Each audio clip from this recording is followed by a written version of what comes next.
Thank you for those of you here in the room. Thank you for those of you on Zoom. My name is Eric Schmidt. I'm the Assistant Director here at the African Studies Center. Mike Waldemariam, our director, has a meeting right now, so he wasn't able to join us. So he sends his regards, but thank you all for being here. Today it's a great pleasure to introduce to all of you Mamoutou Coulibaly, who is here as a visiting Fulbright scholar from Mali.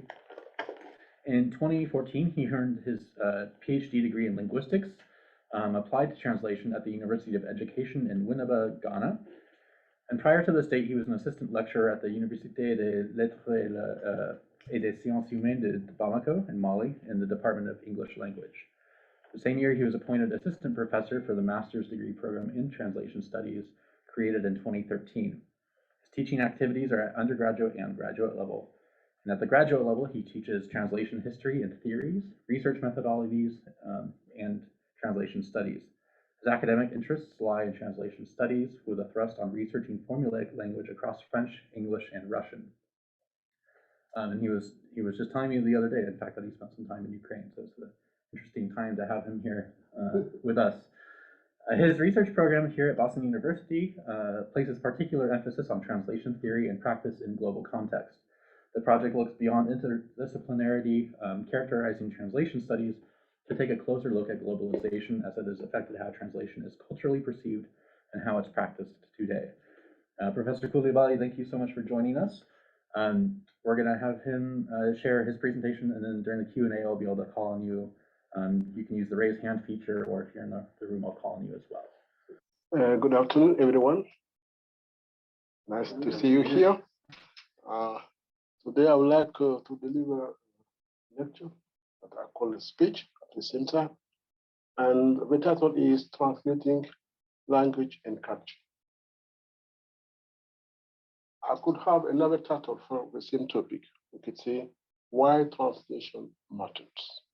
So we are going to look at how translation is a linguistic phenomenon and a cultural phenomenon. They come together. What is the meaning of translation? So this is a general outline that I have here for you. We'll go through these different steps. A general introduction where I will try to explain what are some underlying assumptions in translation studies, and what is the key division in translation studies, because translation today is being asked into question, at least the basic division that we know of translation. And then we look at translation as translating language. This is what most people are familiar with. When we talk about translation, we talk about translation as a linguistic phenomenon. And then we look at another aspect of translation, that is translating culture. And the combination of the two approaches, translation as a linguistic phenomenon and translation as a cultural phenomenon, will give us what I call the integrative approach. And this is the most important aspect, at least for me, that we need to look at translation not just as language, but translation also as a culture. And then we look at how technology is impacting translation. For this, we need to look at from a very deep historical context, how technological tools from the very beginning have started to impact the theory and practice of translation. Then we look at who are the translators today and what are the translation directions. And the conclusion, I'll try to sum up what is the impact of translation on language and culture.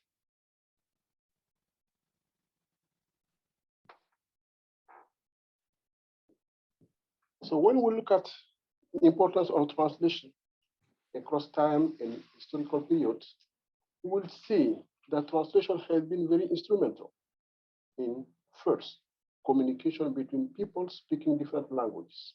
That's the reason why most often people look at translation as just interlinguistic, because the primary purpose, it is true, is for achieving communication between peoples who speak different languages. But we can take translation to mean more than just a linguistic activity. So for this, we look at Translation is instrumental in negotiations, peace, trade, and even impairing knowledge. These are all culture-specific elements of translation. Now, when we move from this, we look at the discipline of translation itself. Translation generally had been practiced before it became a scientific discipline, which means that translation is very old. We can trace back to millennia ago. But the theory of translation as an independent discipline is relatively new. Generally, it is traced back to James Home in 1972, when he wrote a paper, The Name and Nature of Translation Studies. So when you look at translation is very old, but the discipline of translation studies is very relatively new. So that is why there is a gap in time between the practice of translation and the theory of translation. So back then, when it started as an independent discipline, two main disciplines were the underlying basis of translation. That is comparative literature and what is called generally applied linguistics. But you can find more than that. Sometimes you can even find elements of philosophy, anthropology that are combined in the root or underlining the principles of translation. Because of this, translation borrowed heavily from different disciplines. That can be good if those disciplines are able to come up together. That can be also sometimes a limitation, because how they can cross from one discipline to another, to throw from one to another, sometimes it is complicated. So here, this is a problem that is still lingering in translation studies. The multidisciplinary root of a discipline is, yes, a strength, but at the same time, we must not overlook it can be also a weakness. Then the discipline itself, it evolved through different stages or terms. Sometimes you can find in linguistics term when translation scholars try to implement findings of linguistic to translation. That term has been called the linguistic term of translation studies. But this was a little bit limitative, because if you confine translation to linguistics, some other elements will fall behind or mean beyond the discipline. That is why there will be a response to the linguistic term. That translation is not just about words.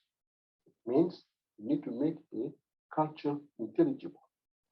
And then it will take another term that is being called the cultural term, functional terms. That is when we say, oh, translation is what?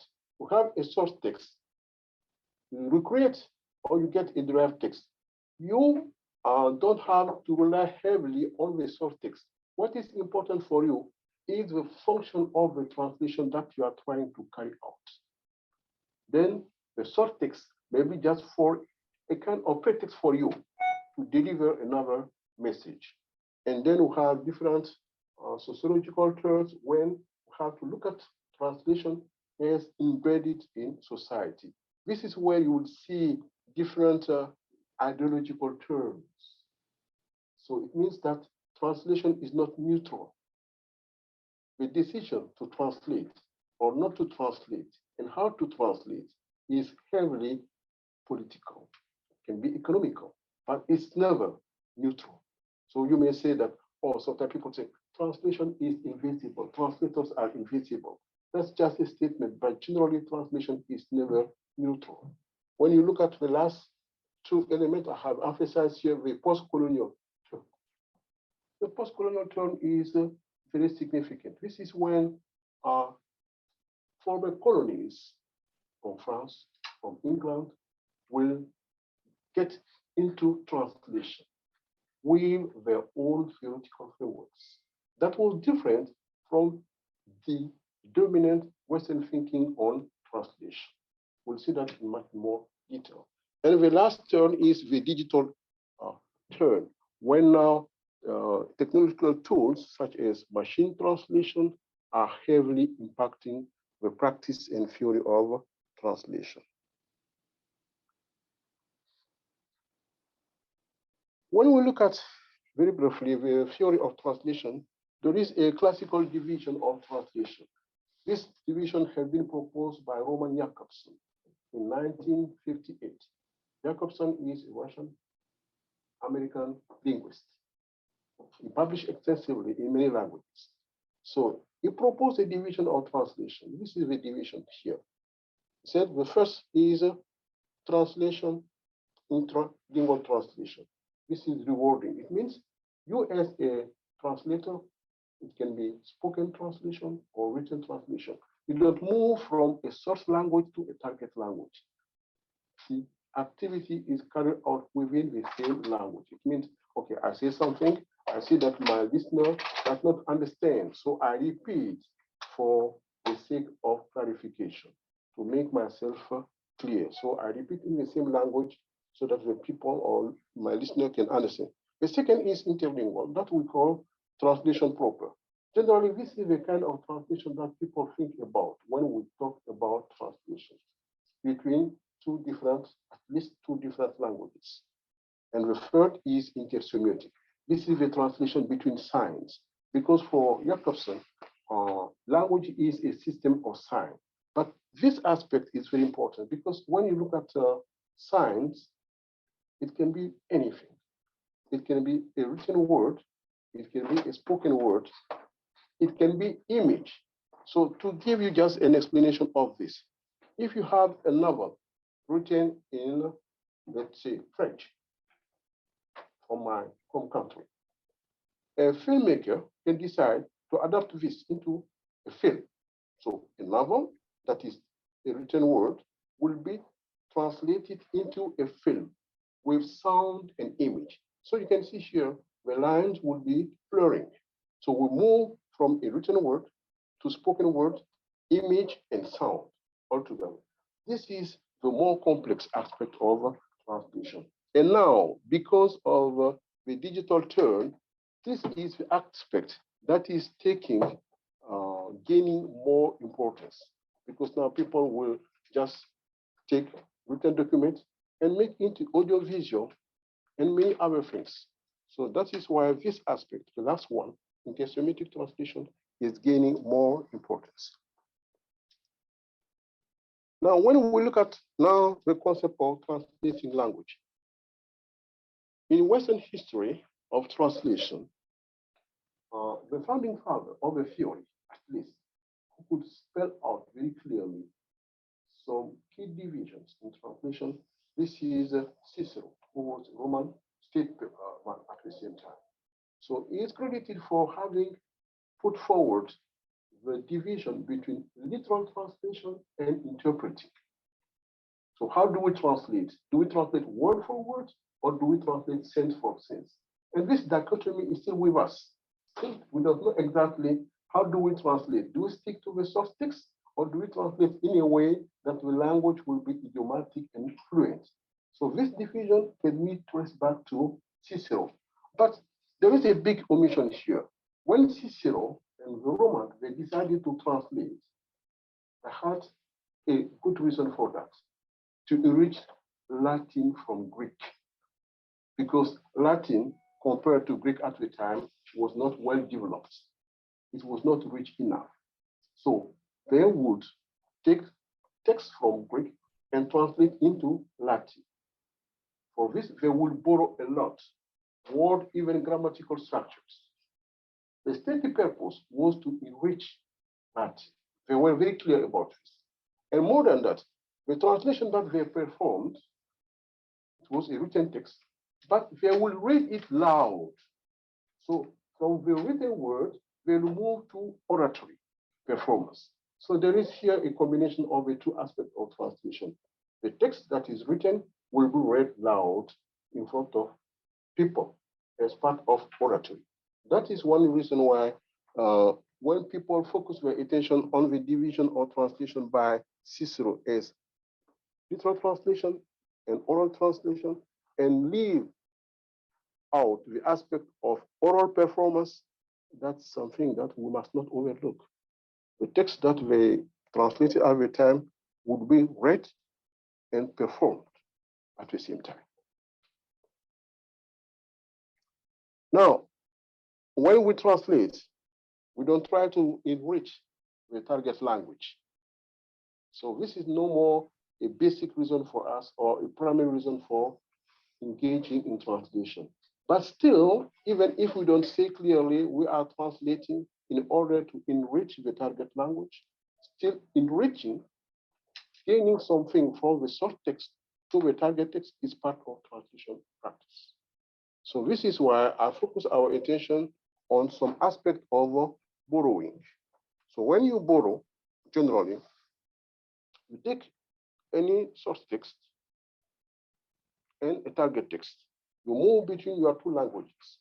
You will find that you have words in the source text that are not in the target text for different reasons. So you as a translator, now you have a choice. You take ready-made the source text word or word combination and use as such in the target text. This is something, it is commonplace. For instance, words such as dollar. No one would translate dollar from dollar into something else in French or any other language that you may think of. You take them ready-made because it is culture specific. Another reason may be because there is a lexical gap. There is, in fact, no equivalent word in the target language. So you need just to borrow. So that's even if in the translation context, if you have to add some notes to explain, but you need to come up with something. So generally we do this to fill a lexical gap, to fill, to add some local flavor. If you want, you are ready to understand that this text is an original text from a different culture, a different language. You can do this on purpose. So at least you want them to get a sense of what the target language or culture are look like. Now, generally, when we talk about borrowing, because English has got power, it is a language that is dominating all over the world. But English is lending a lot of words to other languages. So you may think, oh, can English language as a dominant language still benefit from borrowing? It can, and it is. If you speak different languages, you may understand that, yes, even in English, there are some word or word constructions in your language that if you use them in English, English can benefit from that. So it is not because a language, any other language, is dominant that the language may not benefit from borrowing. But borrowing can be different. You can borrow ready-made, but also when you borrow, but you adapt. For this, you may have even to change a little bit. At least the word that we call the loan, you can adapt to your own cultural and linguistic setting.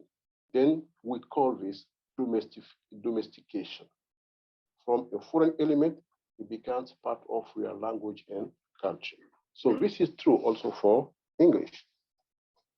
And this is why Pim was able to say that languages now develop through the dynamic relation with each other rather than from within internal system. Which means, yes, it is true, languages were developed by themselves. We have this linguist, Mark Walter, American-based, said that he has got a book, Why Words Don't Sit Still. Words are always on the move. So even within a given language, words will change. Sometimes they change beyond recognition. This is why we have etymology for word. So this is dynamic. But outside the internal change, the external change, that languages that are put into contact, this is more powerful than the internal dynamic. For translation, what is more important here is what kind of languages do we see when we look at a translated text? So this is why we have this concept of interlanguage or third language. By this, it means if you look at a translated text, this translated text will have features of a source text language and features of a target language. It is as if sometimes translators may not even pay attention to that, but unwittingly, they may borrow word combination, syntactic structures that are peculiar to the source text and to the target text. So by this, I mean, if you look at an original document written in a language B, you compare with a translation into language B, you'll find differences between a text that has been translated and a text that has been originally written in this language. This is because people or translators, they tend to have a kind of third language, a language between the source text and the target text. That is what is called interlanguage or third language. But there is an element that we need to avoid here, that is interference or translations. This is when, because translators are human beings, sometimes they may not be very competent. So yes, and this can be, because you are not very competent, sometimes they work on borrowed time. Time is very limited for translators, because people may think, oh, what is translation? You give him this guy, he will just put through his machine and it is done, but it is time consuming. So what happens is that sometimes translators don't pay attention. So they take across syntactic orders of the source text and they get it to the target language, when this is not typical of the target language. So this is what will be the bad about translation. If you do it because you want to enrich the language, that is enrichment. But if it is because it's a mistake, this is something that is frowned upon. So.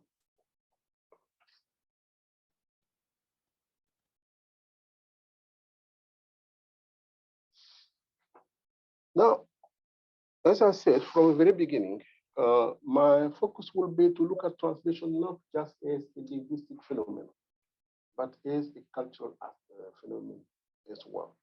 But in translation, there was always this conflict. Is it language we are translating? Is it culture that we are translating? So,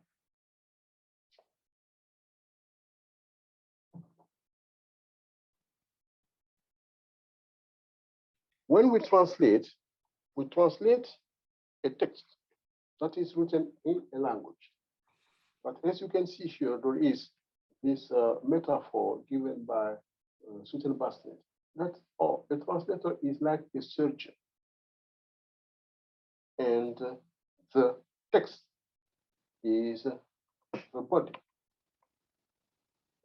The text and the heart, if you have to operate the body, you need to pay attention to the heart, that is the language. So you as a translator, you cannot just deal with words without paying attention to the culture, that is the body, if you have to work on the heart. That is a very strong image. That is why I decided to reproduce it here. And that will tell us that to translate is not just a mechanical replacement of word or grammatical structure from language A to language B. You have to pay very close attention to the target culture as well. So that the reason is because even if you translate word for word, there is one key element that people miss, that is the pragmatic effect. And this you can achieve only if you pay attention to the culture, where you can look at the beliefs, worldview, expectation, and social norms of a given language and culture. So if you just translate word for word, you don't pay any attention to the pragmatics of this language and culture, so your translation may not be satisfactory.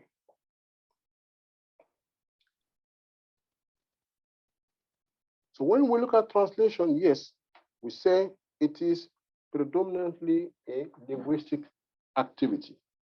Still, in dealing with this linguistic transfer or transformation, you have to look at culture. And translators, they bring in translation, from language A to B, they bring in new phenomena and new artifacts. So it's not just language that we are translating, people are as well bringing in new ideas, sometimes even new artifacts. So this is the innovative aspect of translation. So to quote Chesterman, who said that translation adds value to a source text by adding readers of its ideas, adding further interpretations, and so on. This is very important. Just to illustrate this purpose, I would like to say, if you have even a book written in English, and you translate into French, the translation in French will add more readers to this text. And those readers in French, they will bring more interpretation to the original text written in English.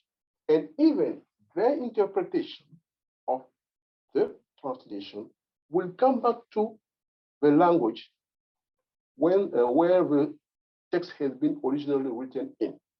So it will have some comeback to the source text, to the source culture. It may even change the perception of those who read the text in the original language. So it is a kind of crisscrossing. Yeah, they will target a language and culture, but this language that is a translation text will come back again to the original producer of the text, and it can have some influence, some impact at least. This is what we need to look at when we look at translation, not just as a linguistic transfer, but as a cultural transfer as well. So this is where we look at the integrative approach. We don't say, okay, translation is just a linguistic problem. No, translation is also about culture. So we combine language and culture to have what I call the integrative approach. For this, if you look at, you see, cultural transfer approach has been adopted in a set of disciplines, such as history, linguistic anthropology, and literature. But even all those subjects or disciplines, they will draw on translation. If you look at anthropology, they go to far fields to collect data in spoken and written words. Generally, they rely on translators, right? Historian, the same. So at the core, even of the investigations, will have to draw heavily on translation. Now, the quality of this translation can be open to debate, but nonetheless, they take advantage of translation. Yeah, because translation that is performed under duress, for instance, in colonial times, there have been a lot of translation during colonization. And those who did the translation were mostly Africans. Some were not very free. And those who have used this translation afterwards, such as French masters, they did not know the source language.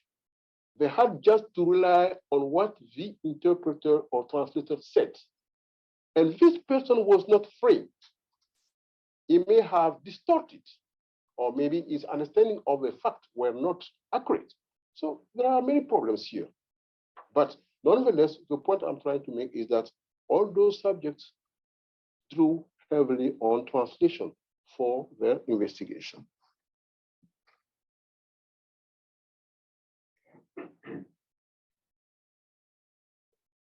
Now, this is just to emphasize once more that, yes, we need to look at translation as something that combines language and culture. And in this process, what is important is that we have text, ideas that undergo the process of recontextualization. So be it a text that you take to translate.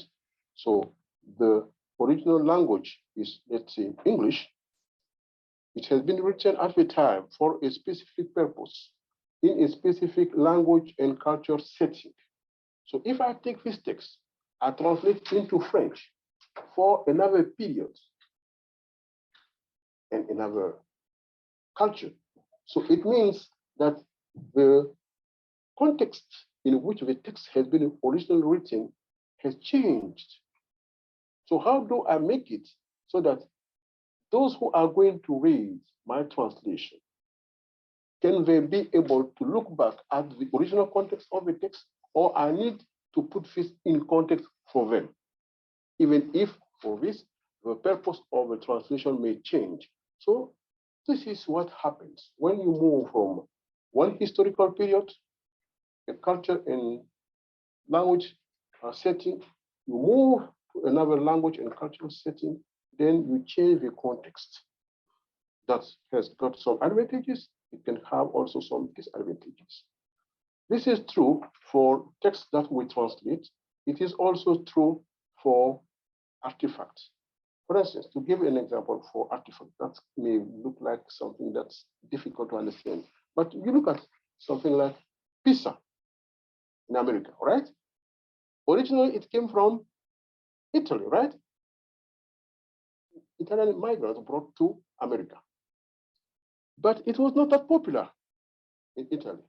It was generally considered as food for not very wealthy people. But when it came here, it changed and it came back to Italy with great favor, right? So this is what happens. So something Italians were brought to the States. Here it changed and it got back to Italy. So it got another dimension. It was put into another context. From a food that was not highly appreciated, now it is a kind of, you all know that. So this is also true for word. When we look at word, sometimes we go through this process. Just to give an example of word, we know the word email, right? This is a kind of back loan from French. Sometimes you may not even suspect. So mail, the English word, is a borrowing from French mal, when horses used to carry mal is the big case where you have letters. So they would put letters in those big cases, that's mal, that English borrowed as mail. And for a very long time, the word cited in England as mail, mail. Then with electronic devices, they got electronic mail. Now French will borrow this electronic mail as email. They won't even recognize that at the root, the word mail is French. So this is the case for many words. Yes, it is true, because the French Academy, they don't like much those kind of borrowings. They try to come up with their own translations as courriel. But this translation did not strike root. People still, even in France, I think even Macron would use email, not courriel. Yes, so that's your point. So the main point here, when we look at integrative approach, is that we see that it transforms, translation transforms. That's the key element that I would like people just to understand, that translation will transform, be it word, be it artifact, but it will transform. Now, we'll look at translation and technology. Now we are living in what we call the digital era. And it has some very strong impact on translation. Not just translation practice, but translation theory as well. So speaking about translation theory and the impact of digital tools, it means how tools are impacting the way we look at translation. So I may not be able to follow what you can see, but I will just try to summarize. It means when you look at the development of translation from the very beginning, it was very closely related to machines during World War II. They tried to break codes. The failure of machine translation will give rise to human translation. But when we try to develop code, the underlying philosophy behind this was that languages are symmetrical. So when you take one language, you get code, you can break into another language. But they were not able at the end. But nonetheless, there were attempts. Since they were not able to do it, now they have at least retained the word equivalence, same value. That is a mathematical term used for translation. It is still dominant in the discipline. Now, since machine was at the beginning of translation, and it is still with us. So before, if you look back, when translators, they did not have even paper, because at some point in the history, people was invented. Before paper, people would use parchment. So when translators had to rely on parchment, there were problems, omissions, deletions, additions, or even mistakes. If you have to write from one, that is why at the time, translators were confronted with the problem of parallel text. What is the true text? I don't want to offend anyone, but if you look at the Bible, there were many parallel texts. A translation scholar, Saint Jerome, he went from Rome to Jerusalem to get access to Jews' original documents, because at the time where there were many parallel texts. You could not speak of an original text. There were many. So now, with the development of paper, so people could have an original document. And it was much easier to have many people involved in the process of translation. So one could translate, another could revise, another can allow for publication. But this process will be much easier when we have invented the printing press in Gutenberg. So now a simple text or a given text can be multiplied and it will be always the same. So now the text will be fixed. It will be stable. Because the text is stable, now it will be able to have faithfulness, because everyone can see this is the original text, and you have to be faithful or true to this original text. So here we move from the parchment to paper to the printing press with a stable text now. Now, now the impact of internet is what? Is that now we don't have a source text. If the primary concept is to have a relation between a source text and a target text, and this relation we call equivalence, now there is no more source text. There is what we call start text. And you have this text, we have incremental updates, incremental machine updates. So now, the very concept of translation is being called into question. What do you have to be faithful to when there is no one single original text?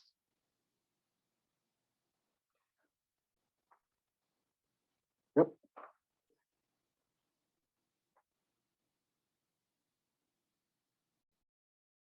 Yeah. Let's move ahead.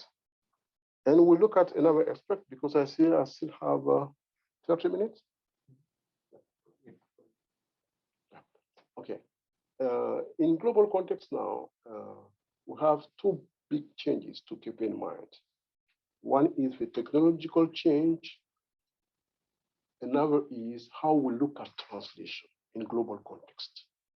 So If you look at the history of translation, it is predominantly Western dominated. But if you look at much deeper, in those translation theories, we see one thing. It is that when we talk about source text and target text, it is based on an assumption that is not spelled out.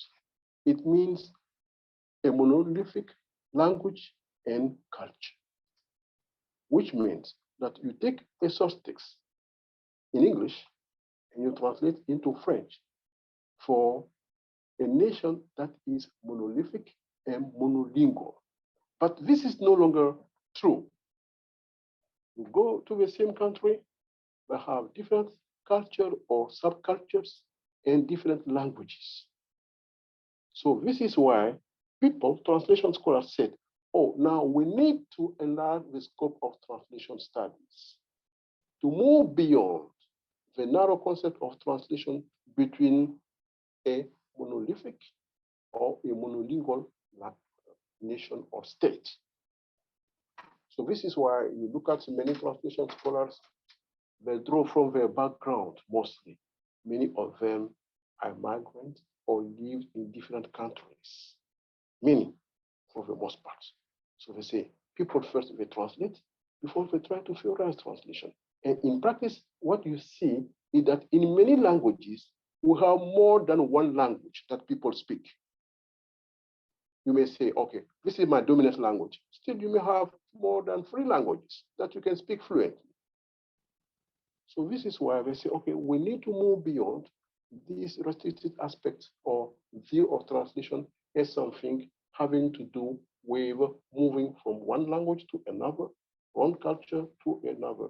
And now the concept of culture is very flexible. You may be not in close vicinity or proximity, still share the same culture, even in different countries, right? So this is why it's very difficult now. If the situation is fluid, let me put it this way. So because of this, because of the internet, and because of new thinking to enlarge the field of translation studies, so it's challenging, but that's what is very important. Now we look at translators. Many people will think of translators as isolated translators. Okay, that's someone who is surrounded with bulky books, would stay long at night to be able to do a translation assignment. This is even in the past, it was not true. Translation is not an isolated activity. In the past, even before the printing press, people would work in team. Yes, of course, there would be a person who would be, let me put this way, the team leader who may have to put his final stamp on the translation. But the act of translating was performed by many institutions. Some were even anonymous. We don't know who translated, but still the translations are with us. So it was a teamwork. But nonetheless, when we talk about translators, people may think, oh, these are isolated individuals. No, it is mostly a teamwork. But now translators are very connected. This connection can happen at different levels. At professional level, when you have a translator, a team of translators, an agency, and in this, you have the client, the person who is going to give the commission for the translator, the publisher, and many other actors. And also, we have now what is called volunteer or crowdsourcing translation. When we talk about agencies, these are professionals. They get money. They make a living on translation. But on the side, we have also some other translators who translate for free, sometimes online, sometimes on paper, but they do it. We call them crowdsourcing or volunteer translators. They do it because they want to achieve a goal. For instance, they say, oh, there is a policy we would like to advocate for, so we take the texts that are relevant to this policy and we make it available in translation. They do it for free. Now, some professionals are threatened. They say, okay, our job in jeopardy because there are people who are making translation for free. Another aspect of translation is that these translators, be it free translators or professional translators, their task is being very complicated now. Now they are perceived in many guises as communicators, facilitators, people in between or middlemen. But now what is more striking is that because of globalization, we have many areas that are conflict areas mostly. And we have translators, interpreters in those areas. Sometimes ethical issues to translate or not to translate can be a matter of life or death. You may recall recent events when translators were left behind. It's not just in Afghanistan, it's in many areas. So sometimes to be a translator can be a matter of life or death.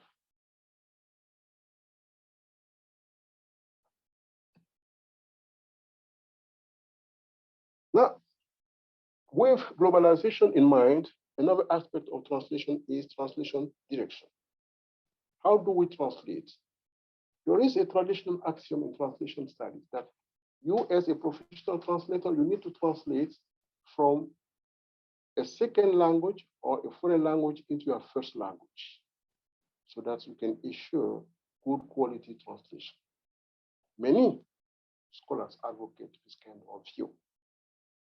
They say if you translate from your first language into a second or foreign language, your translation may be deficient in what they call the pragmatic effect.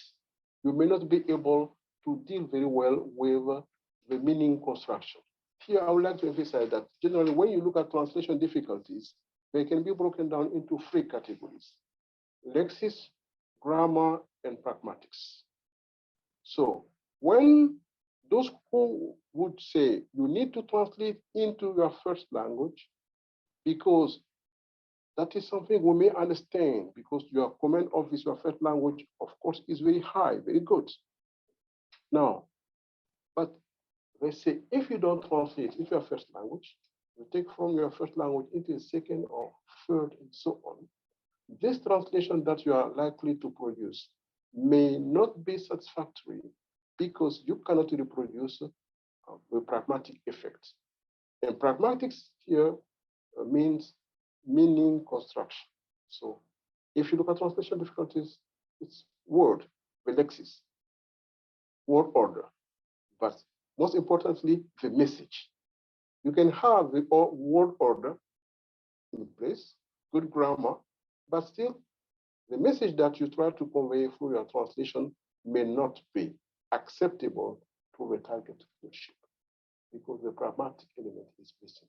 So this is a criticism leveled by translation scholars against those people, be it professionals or just simple translators, who translate from the first language into a second, third, and so on. But now the point is, translation is on the rise, and language combinations are expanding. Generally, by the past, you may have to translate between French, English, German, and so on. But now language combinations are limitless. So not many people may fit into all boxes for, okay, you just translate into your first language. That's one thing. Another element is many people can speak many languages. That's it. You don't have, you see what I said from the very beginning. The concept of translation studies is based on one language, one culture. But now people have more than one languages, more than one cultures. So they can move, they can navigate between 2 or 3 languages and cultures.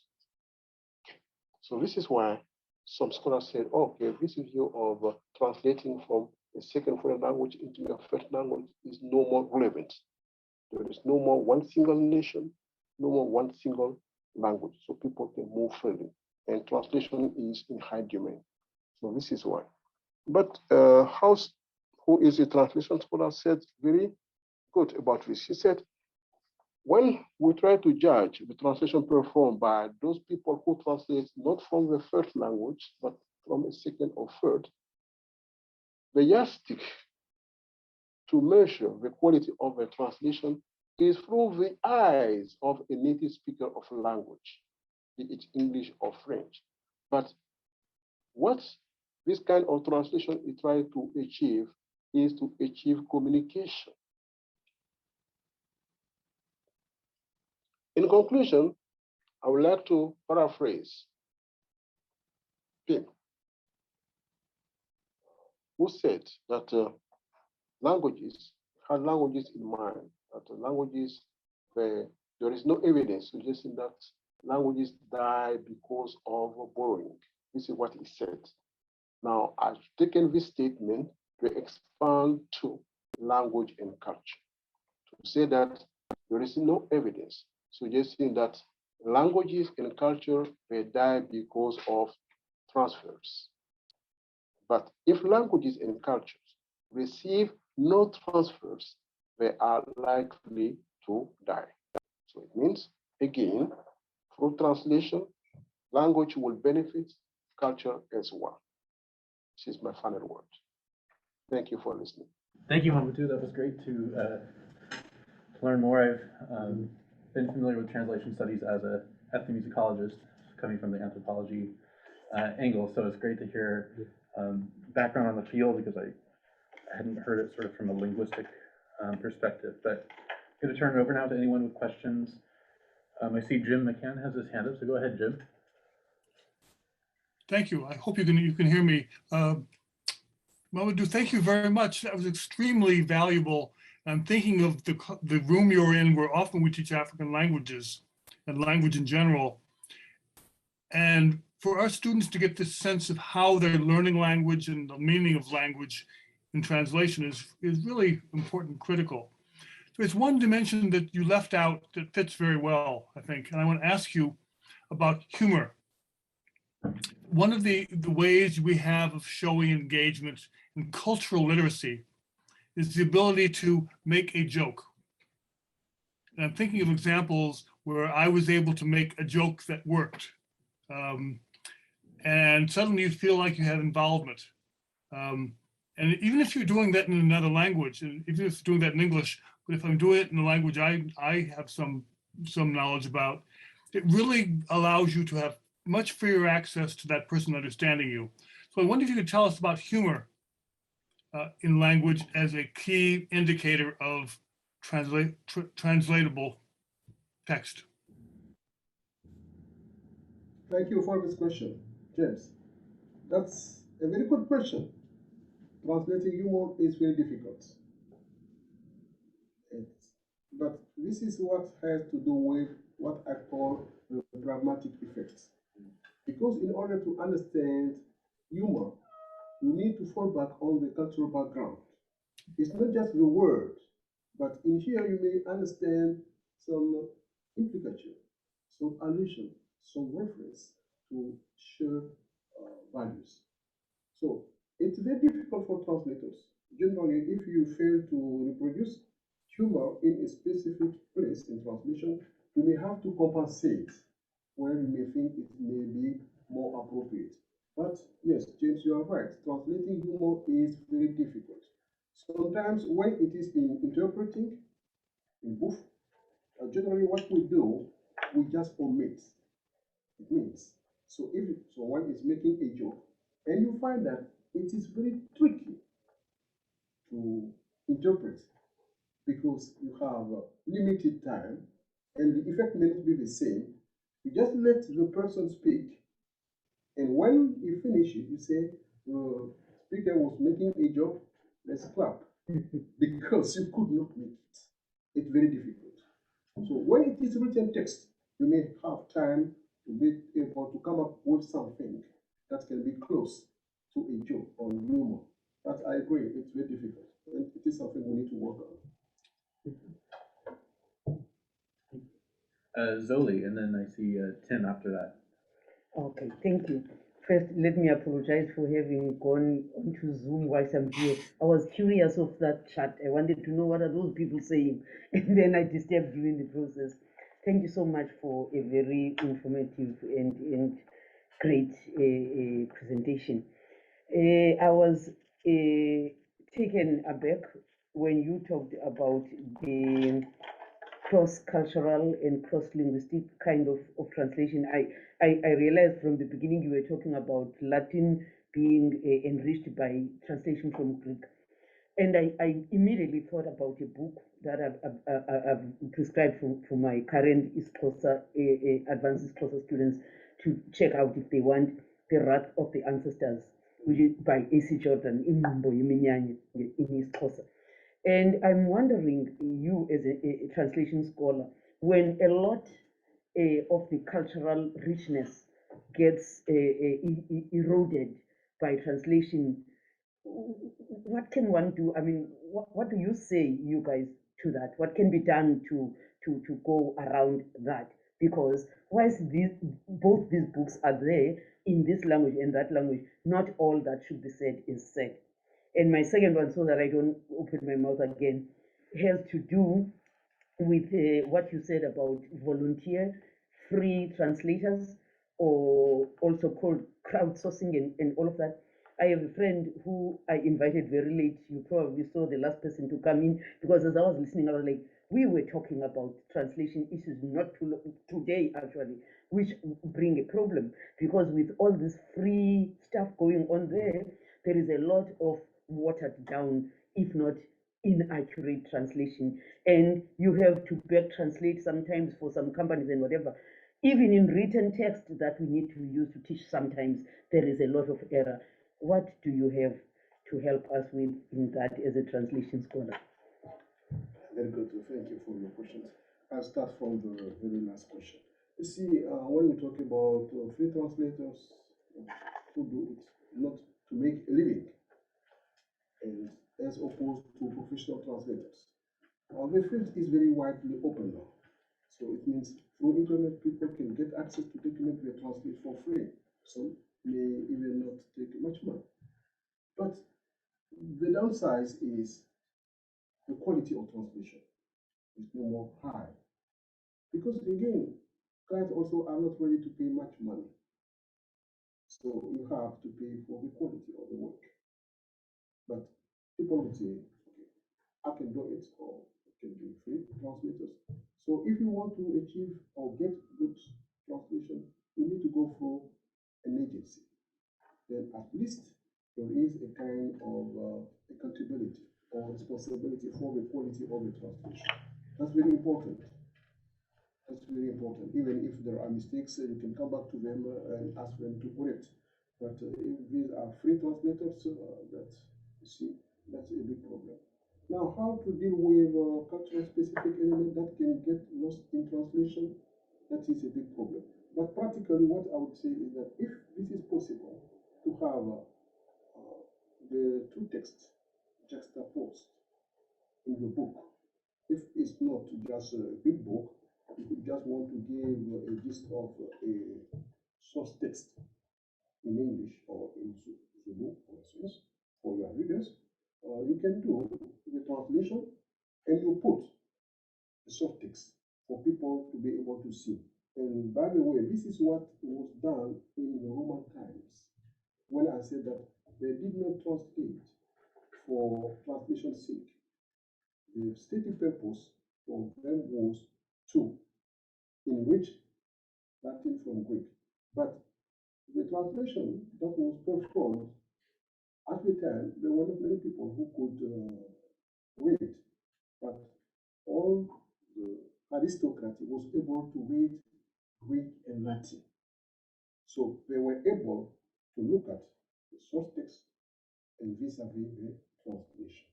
So this problem was solved this way in Roman times. But now, because of constraints of time and money for editing books, so you may not be able to have this kind of document. But at least if it is just part of a document, I think this is something we can do. Because again, I agree, translating, getting across culture specific element is very difficult. Sometimes you may have to have footnotes, some explanations. To just give you an example from translation studies, Nabokov, who is originally Russian, he worked with Russian.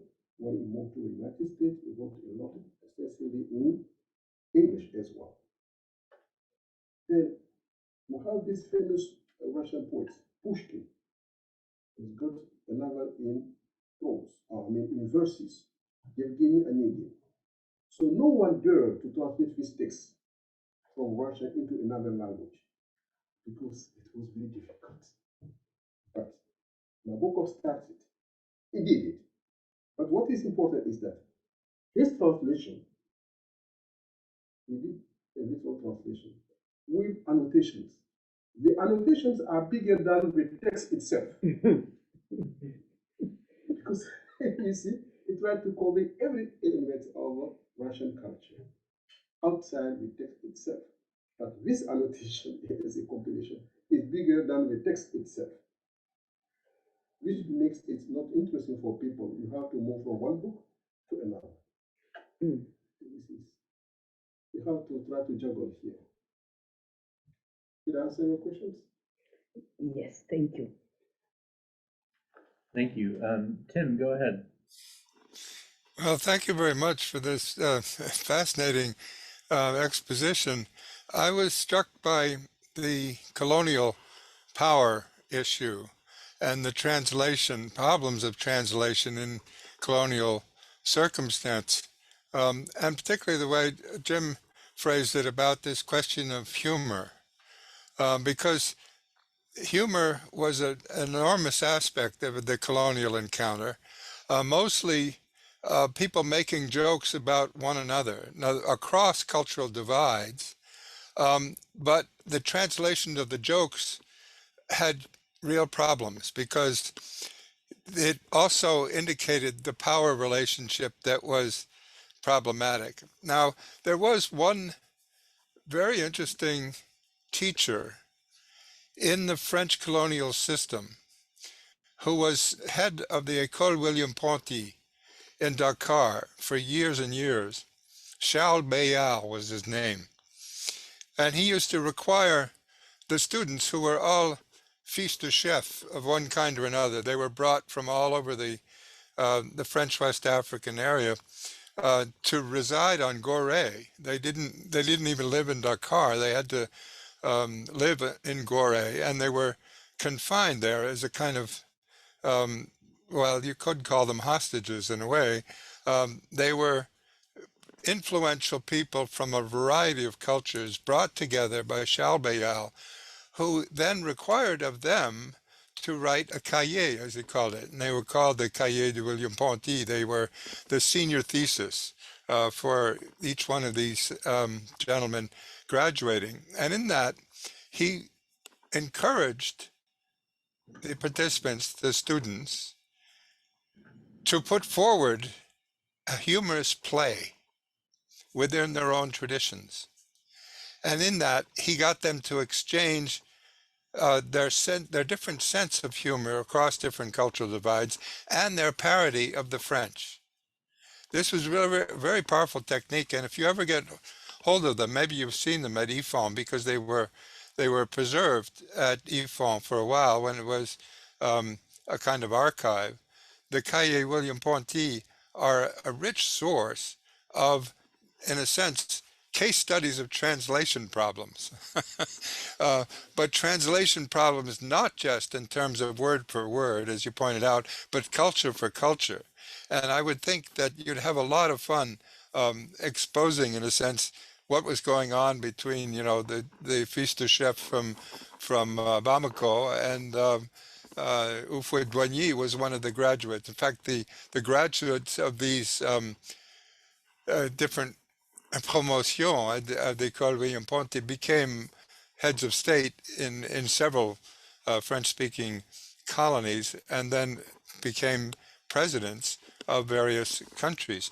You know more about this than I do, certainly, but I did a thesis on Bayard's administration of the École William Ponty, and he seemed to be able to get beyond this problem of cultural intranslatability by throwing the burden back on the students and having them present a play in French about their own culture. Thank you for your contribution, Prof. Thank you, Tim. Bonsoir. Oh, you're muted. Yeah. Oh, there you go. Hi, good people. I am Buyiswa Zoli's friend over there. She just invited me into this forum, and I thought that I had reached it at its end, but I have gained such a lot from the few things that I have heard.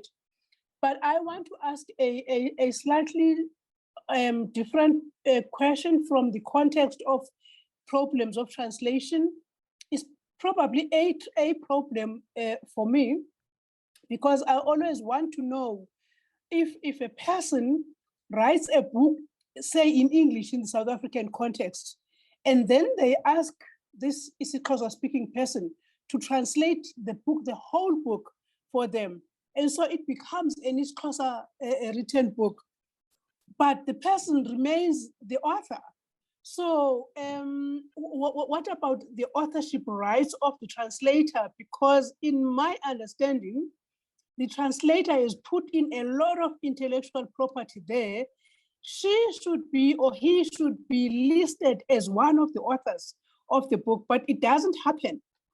Isn't that a right for translators? Don't they need, isn't there a need to recognize or acknowledge translators, not only just as a translator, which is sufficient on its own, but in a case where it is a whole book that has been written maybe in Afrikaans or in English, and then someone, the author got a isiXhosa speaking person to translate the whole book into isiXhosa, but he or she remains the author without mentioning the translator as an author.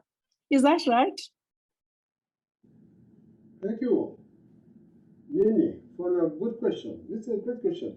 When you look at translation studies, this is an open debate. The visibility or invisibility of translators. When it becomes a profession, you work for a company, an agency. Then it is an agency that is visible. But this was not always the case.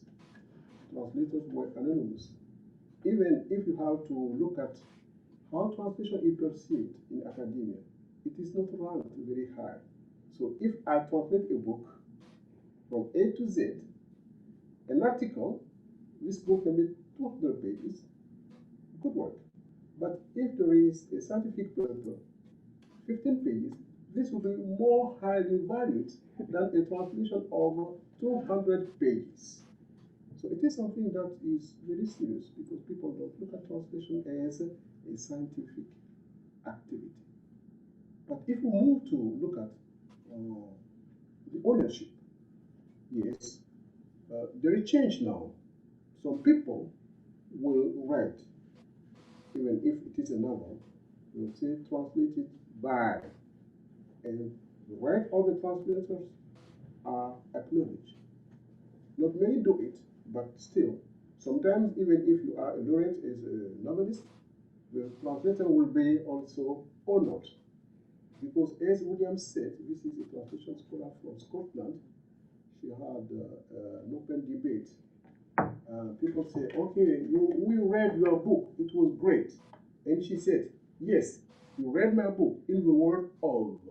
And she said the name of the translator. That was good. My book, but in the word of. And she said the name of the translator. It's something that become common practice. Should become common practice, but we still have some way to go. Thank you. Yeah, it's very interesting too. A good friend of mine researches interpreters in immigration courtrooms in the U.S. and the move to be recognized as professionals and to be compensated, because often, it's rare to find people who are professionally trained as interpreters who will speak less commonly taught languages, and often they're expected to work for free. Please go ahead, and then we'll go to Binta next after that. Yeah, building off that question, then how, if you have as you said, pieces of artwork or cultural heritage that our understanding as not being belonging to a particular author, but as being belonging to, a society or a group, and as part of maybe like a song or a poetry work that is part of the group. How then, when you're translating that and you're citing, somebody's song or a group of people's song through the words of this person, of the translator, then how then do you engage like the authorship and the variation while you're trying to say like, okay, this is how something is being articulated in the original society? Is that, I'm not sure I got your question. yeah, I was just wondering, just for works that aren't considered authored by one person, Mhm. but are belonging to a group's cultural heritage, then how does that relationship change with what you're saying with an author who has one work and then translates that through one translator, but if the translator is translating something that has multiple editions and belongs to a cultural group, does that change sort of how you would approach the question of authorship and translation? Yeah, the problem of cultural heritage is very difficult to deal with. If you are an artist, whatever the kind of activity, you can be an artist, a writer. If you take from a cultural heritage, the question is it for you or you are borrowing? So the question here is authorship. If you are just relying on the background to come up with something new, then you need to work out something with your translators. If the translator belongs to the same cultural background, so it might be much easier. But if it is someone else who may not share the same values or background with you, then the question of authorship can be very tricky to deal with. I think that is something we need to work on a case by case. Thank you. Binta, please go ahead. Hi. So good afternoon. I would like to thank Dr. Coulibaly for his very brilliant presentation, and I would like to thank the member of this panel. The question of translation and culture, or even language and culture, is a very fascinating debate. And it reminds me that when we talk about language and culture, I remember that even at the very beginning, when we were talking, just even before taking the concept of translation, when we try to take culture differently and language differently, we can see that in some cultures, they have different words for the same, they have different meaning for the same words. For example, I will take the example of Siberian people. When they talk about the word snow, they have different names for the same word depending when it's snowing or depending when the snow has melted, because this is a cultural concept that they have in their own country.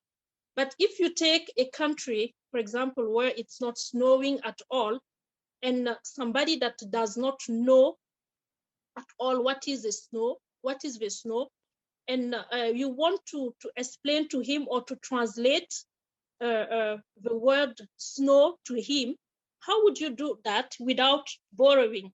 Because Dr. Coulibaly and I, we are from the same country. And while I was listening to this, presentation, I was thinking about that I myself, I don't know the meaning of this word snow in Bamanaka, that Dr. Coulibaly and I, we speak this language fluently. And I know that in Mali, for example, when we try to explain the word snow, we borrow the French word neige. But maybe Dr. Coulibaly can talk a little bit about this. Thank you.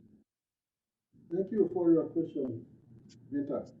That's a good question. You see, I said generally when we translate, we borrow. Borrowing part of translation because we put into contact different languages and different cultures. So we borrow because there is a lexical gap. There is a need to fill a gap. You borrow. But in this process of borrowing, you may have to adapt to your culture. So this can be a kind of as if it becomes part of your own culture. So generally, whatever word is used in a given language or culture, it is possible to come up with something that the end user of the translation or the listener may be able to understand. That's the difficulty for you, to come up with something that the target text reader or listener can relate to. For instance, when we say the word summer, summer is great in Europe or in here. But if you translate summer from French, you say été, but you translate as in Bamanakan, Clément. That's not good. It is a literal translation, but in fact, the meaning associated with summer here, it means it is good weather, it's pleasant. But the literal translation in Bamanakan, it means it is hot, and hot we don't like. You see?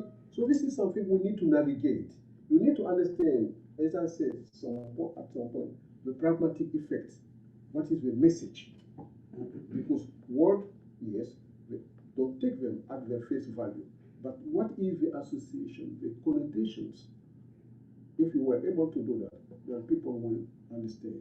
Yes, we may not find an equivalent translation, but we can explain, we can describe like this.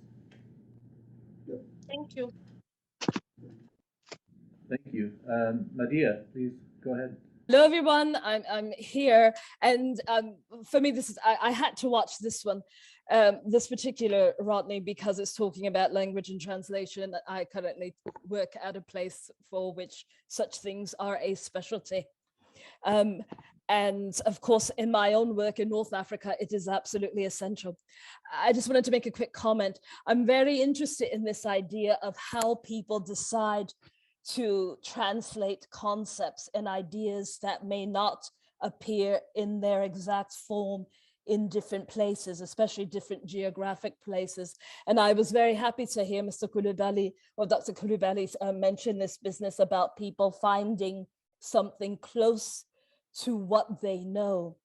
And this can happen as a way of translating.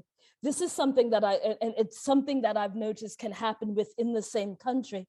People who may see snow in places in North Africa, so normally places closer to the Mediterranean, as opposed to those that are farther south and approaching the desert, you know, may have particularities of words, even in Berber. But then, you know, and the people there who are closer to the desert have another term, or, you know, they know that it exists because they've heard someone use it, but it isn't necessarily the one that's the word that's is sort of there in the language. And some of this I need to verify. And also I had a quick comment to Madame Visa, and with her comment about the recognition of the translator's work. Just to add once again to what Dr. Coulibaly was saying, at the level of publishing, and especially as if one is publishing a translation, say book translations and the like, very often publishing houses will treat, depending on, there are all sorts of relations of power that go into these decisions, but depending on the publishing house will in fact set royalties, have two different royalty scales. The higher royalty scale is for the author, because the author, him or herself, has come up with the ideas.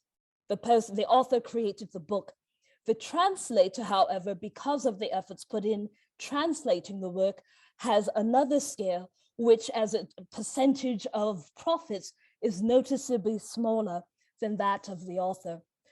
Just so that you know, this particular bit I know from personal experience.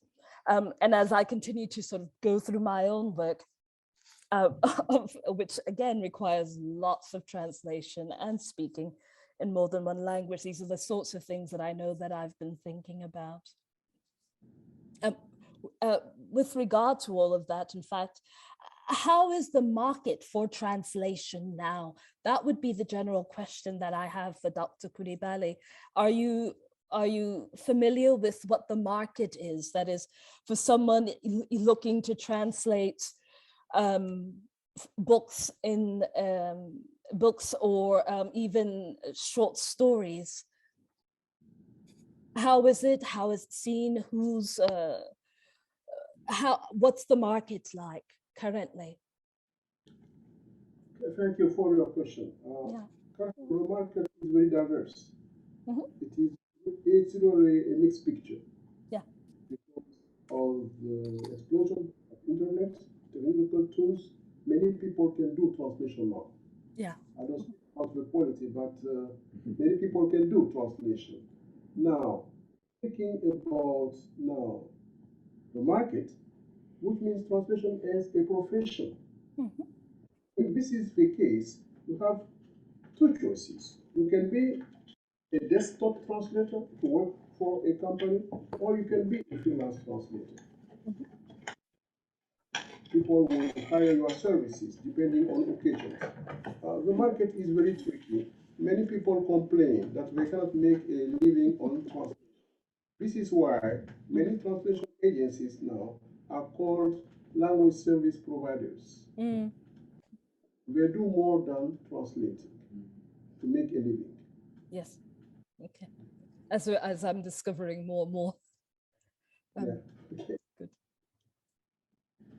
Thank you.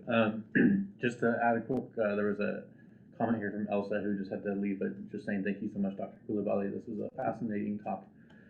We're just about to run out of time, so David Wesley, I think you had your hand up. Tim, we'll try to get to you next as well if we have time. Yes, I have a very brief comment. The problem of snow and ice was solved in-house in a very interesting way, using an actual native Hausa term, and it's kankare, and it's used for ice and snow and all that kind of precipitation.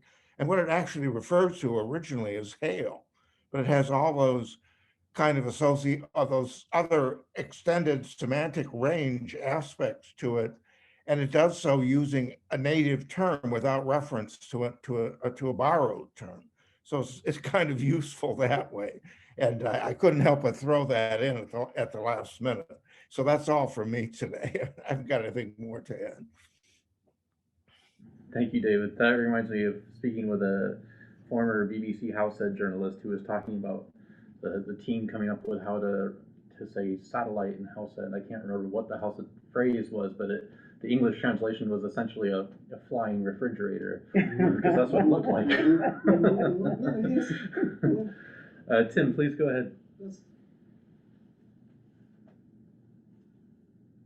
There's one area of translation that is very powerful these days, and that has to do with maps. When we're looking at older maps, we don't know what we're looking at in terms of place names or names. We don't know if they're place names or if they're names of people, if they're names of ethnic groups, if they're names of powerful people, if they're names of geographic areas and the like. So I would think there'd be a very powerful way in which we could reflect on translation and the problem of maps. In particular, Africa maps, historical ones, were made by Europeans looking at Africa, transcribing, for the most part, African terms, but they weren't maps made by Africans. So in a sense, they're a multicultural document to begin with, but they're ones that Europeans don't even understand when they've been the authors of them. Because they don't know the translation. So in a way, maps provide a new way to look at this whole problem of translation, which is beyond transliteration. In other words, I think you're very powerfully pointed out this cultural dimension of things. And it could be a good area to look at the cultural dimension because whole mountain ranges come into existence on European maps that were totally, imaginary. largely partly because of the language problem. They didn't know what they were translating. And it turns out Kong stands for mountain, the word mountain, not a range of particular mountains in West Africa. But this fantastic work. And are you here for the rest of the semester, Dr. Coulibaly? Yes. Oh, good. Well, maybe we could get together and talk about some of these issues because those of us working on maps could really benefit from your understanding. Thanks so much. Great session. Yeah. Okay, I would like to add something. If from what Tim said, Okay. just to add a few words. You see about names and maps. For instance, I am from Mali. We have many ethnic groups. When you look at French documents, my ethnic group is called Bambara. But this is not the way we call ourselves. We call ourselves Bamana. And this has a meaning in Bamanankan. But Bambara has got no meaning. There is no translation because it was a bad translation to start with. So this is just to answer a proof. So names that are very meaningful. Yeah. I'm smiling because that friend of mine is very, very tough on this thing of people calling our languages incorrectly. Yes. People talk about Xhosa when we are Amaxhosa and the language is isiXhosa. Exactly. Exactly what you're talking about, and it means something different. So you understand what I mean. Okay. Well, thank you. We're just about out of time, so thank you all so much for joining us. I did want to add, there's another comment here just from Buyiswa, just thanking you for your answer about recognizing the translator about royalty values. And some applause here. And Tim, to follow up on your question too, yes, Professor Coulibaly has been here all year as a Fulbright visiting scholar. It's been a pleasure having you here, so thanks so much for sharing about your research with us.